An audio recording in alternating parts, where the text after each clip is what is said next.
Aujourd'hui, je vais te présenter mes 5 livres de développement personnel et spirituel préférés. Ce sont des livres que je lis, que je relis et que je conseille à mes clientes afin de se reconnecter avec soi et avec tout ce qui nous entoure et créer une vie merveilleuse en conscience. Bonjour, je m'appelle Jennifer Talercio, je suis thérapeute intuitive et coach holistique. J'accompagne les femmes à renouer avec leur puissance féminine, à prendre confiance en elles, à développer leur estime en elles-mêmes afin de créer leur vie de leurs rêves. Et c'est pour ça que je suis autant heureuse aussi de te partager ces livres-là aujourd'hui. Parce que sans le vouloir finalement, eh bien, tous les livres que je vais te partager aujourd'hui peuvent regrouper parfaitement cette thématique. Le premier livre dont je voulais te parler, c'est La maîtrise de l'amour de Don Miguel Ruiz. Je ne l'ai pas avec moi aujourd'hui parce que ça fait 3-4 mois que j'habite à Tenerife et je n'ai pas pu emporter toute ma bibliothèque avec moi. J'ai pris seulement des livres que j'avais envie de relire encore. Et donc aujourd'hui j'ai 2 livres que je pourrais te présenter et les autres je mettrai une image ici mais ce sera tout comme. La maîtrise de l'amour, c'est un livre de Don Miguel Ruiz que tu connais certainement puisqu'il a écrit le célèbre livre Les 4 accords Toltec. Donc brièvement, c'est un chaman Toltec donc, qui est au Mexique, qui a été médecin et qui maintenant voue sa vie, on va dire, à partager la sagesse ancestrale.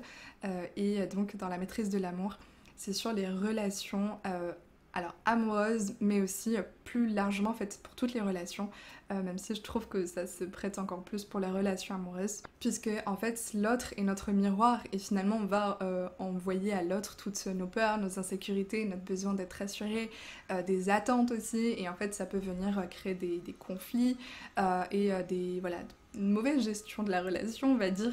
Et puis dans ce livre-là, Don Miguel Ruiz vient nous partager des clés vraiment merveilleuses en fait pour choisir l'amour plutôt que la peur, ce que ça veut dire dans nos émotions, dans notre vécu, dans les attentes qu'on peut avoir pour avoir des relations qui soient dans la joie, des relations emplies de bonheur, de partage conscient et bienveillant. Et il utilise des métaphores que j'apprécie énormément, puisqu'en plus les métaphores viennent nous parler directement à notre inconscient, donc sans passer par le filtre de notre mental qui essaye d'analyser, ça nous parle directement à notre inconscient, à notre cœur, on enregistre les informations divinement bien, et puis voilà, c'est vraiment sur comment se changer soi-même, comment s'apporter encore plus d'amour, comment régler soi-même nos problèmes émotionnels, nos attentes pour avoir des meilleures relations encore plus avec les autres. Donc c'est vraiment un livre que j'adore et que j'aime aussi beaucoup conseiller à mes clientes quand voilà, elles ont des soucis dans le couple ou même dans les relations avec les parents souvent aussi. Et puis c'est un livre que tu peux lire et puis tu peux aussi le partager à tes amis, à ton copain, ta copine, tes parents, à toutes les personnes que tu as envie. C'est un livre à faire partager. Deuxième livre consacré à l'amour, mais cette fois-ci à l'amour de soi, c'est le livre S'aimer de Christine Neff. Le voici. Comment se réconcilier avec soi-même. Tu as vu que je suis en train de le relire et que c'est un livre que j'ai beaucoup corné parce que j'adore en fait donner vie à mes livres, les souligner au crayon, etc. Pour m'imprégner pleinement de tout ce qu'il y a à l'intérieur. Christine Neff, l'auteure de ce livre, est une enseignante et chercheuse en psychologie à l'université du Texas. Et c'est la première en fait à avoir défini l'autocompassion, et donc elle a même créé une échelle d'autocompassion qui est utilisée partout dans le monde. C'est pour ça qu'en fait ce livre pour moi, S'aimer, c'est la référence en fait dans l'amour de soi, dans l'autocompassion. Et il est vraiment bien parce qu'en fait il y a des exercices qui sont proposés. Donc il y a de la théorie qui nous aide à comprendre certaines choses, à mettre des mots sur ce qu'on ressent aussi, et ensuite des exercices pratiques et concrets qu'on peut appliquer dans notre quotidien pour développer l'estime de soi, pour développer la bienveillance envers soi-même, l'amour de soi. Et elle partage aussi son expérience personnelle, ce qui fait que ça rajoute et des exemples aussi, pas forcément personnels mais des exemples. Donc on peut facilement comprendre et s'identifier en fait à tous ces partages. Et donc voilà, pour s'apporter encore plus d'amour, encore plus de devenir en fait sa meilleure amie et ne plus être dans le jugement. Voilà, ce livre qui est grand par son contenu est vraiment une pépite que je te conseille à 1000%. C'est le livre que je conseille le plus à mes clientes. J'avais envie de rajouter une petite chose par rapport à l'amour de soi. Ça n'est aucunement quelque chose qui va venir nous trouver des excuses et on va enfin pouvoir ne rien faire et dire je m'aime alors je me pardonne tout. Non, en fait, être dans l'amour de soi, dans l'autocompassion, dans la bienveillance, eh bien ça va être quelque chose qui va nous donner de la motivation, quelque chose qui va faire en sorte qu'on va se mettre en action pour faire des choses qui nous font du bien, pour faire des choses qui vont faire qu'on va atteindre nos objectifs, qu'on va réaliser nos rêves. En fait, ça va nous permettre d'être plus résilientes et d'avoir encore plus d'énergie, encore plus de motivation pour réaliser nos rêves. Et puis pour réaliser nos rêves, quoi de mieux que de lire le livre sur la loi d'attraction de Esther et Jerry Hicks. C'est un couple dont la femme, donc Esther, canalise Abraham, qui est un groupe spirituel. Et dans ce livre-là, elle explique concrètement, facilement, ce qu'est la loi d'attraction, comment ça se passe, comment est-ce que nous, on peut créer consciemment, puisqu'en fait c'est une loi qui existe en tout temps, et 24 heures sur 24, même le dimanche, passer de créateur inconscient et non délibéré à un créateur conscient délibéré de sa vie, pour être plus résilient, pour apprendre aussi à comprendre nos émotions et en faire des alliés, comprendre nos pensées et en faire des alliés.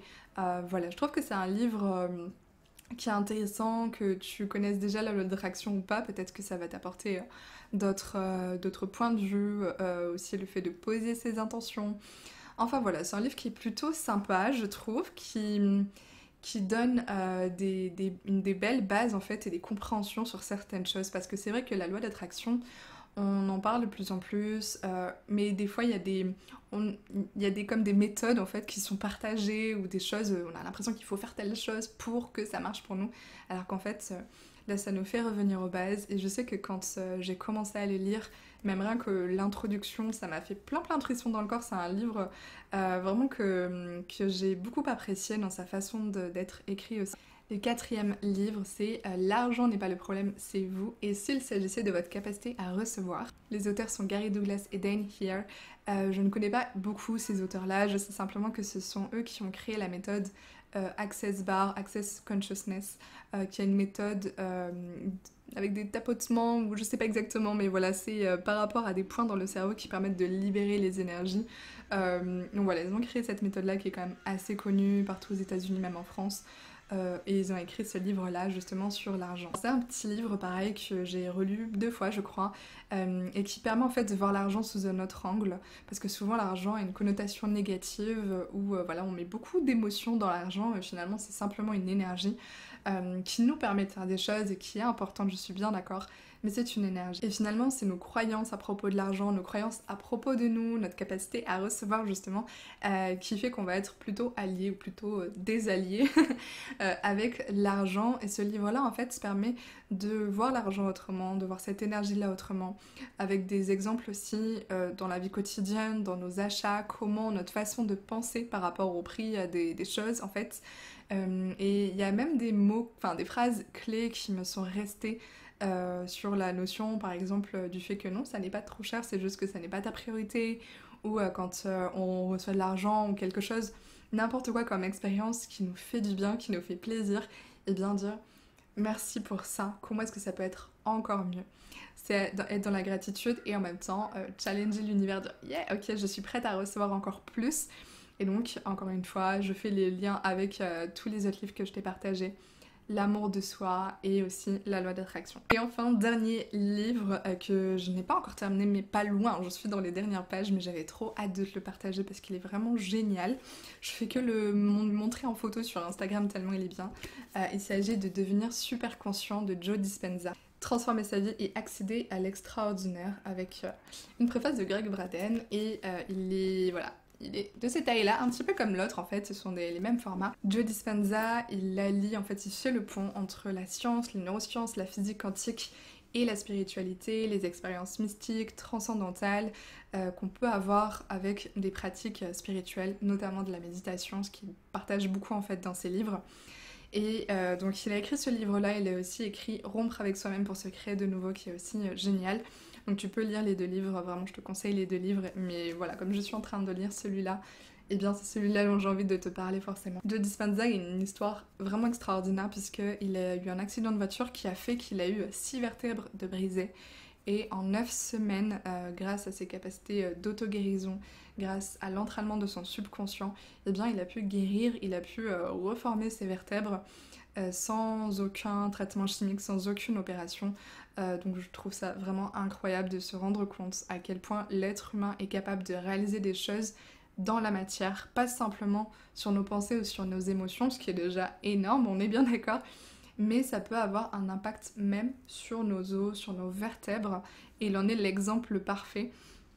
Donc c'est ce qu'il transmet notamment dans ses livres, comment transformer notre vie sur tous les plans, pas simplement physique, mais aussi émotionnel, spirituel, notre capacité à connecter avec l'abondance aussi, à créer notre vie de rêve en fait, et ne plus s'enfermer dans des schémas du passé, mais bien être dans le moment présent pour créer un avenir beaucoup plus radieux.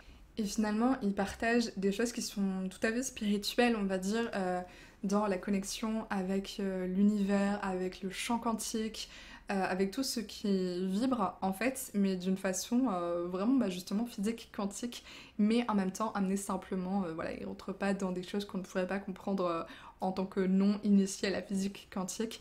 Et c'est ce que je trouve merveilleux dans ce livre-là. Il y a donc de la théorie qui nous permet de comprendre les choses et d'avoir envie de mettre en place des choses dans notre vie, et de la pratique qui nous permet justement de mettre les choses en place concrètement et facilement dans notre vie, même si évidemment c'est facile, mais ça demande de la constance, comme tout ce que je t'ai partagé en fait aujourd'hui dans tous les enseignements des livres. Il y a cette notion-là d'engagement envers soi-même, de constance, mais bien quand on est dans l'amour de soi, on a envie de réaliser tout ça pour nous. Dis-moi si tu connais ces livres-là, ce que tu en as pensé, si tu as des recommandations, on échange dans les commentaires. Je serais ravie de découvrir aussi des nouveaux livres. Je ne veux que des pépites par contre. Dis-moi vraiment les livres qui t'ont fait du bien et que tu recommanderais à ta meilleure amie. Comme ça, eh bien, on pourra échanger tout ensemble.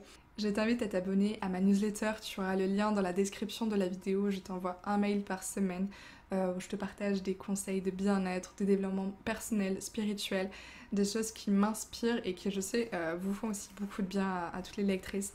Donc voilà, tu as le lien, et puis pour soutenir la chaîne, tu peux toujours mettre un pouce en l'air, t'abonner, et puis mettre en commentaire le livre qui t'a le plus donné envie, ou celui que tu connais, ou celui que tu me recommandes, que tu nous recommandes.